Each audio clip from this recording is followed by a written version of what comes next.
Dostlar, bugün biz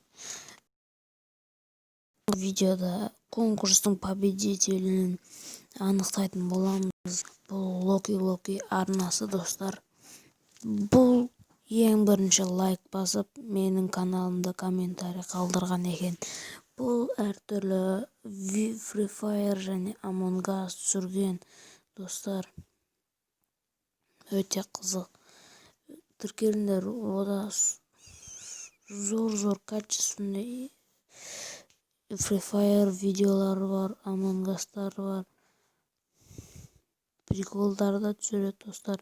Сондағысы ода 4-ақ подписчик, достар. Тіркеліңдер және колокольчикті все деген қойып қойыңдар, достар. Loki дегенде 10 подписчик болса, менде 100 подписчик болғандай қуанатын едім, достар. Так что осы Loki деген каналға тіркелеміз.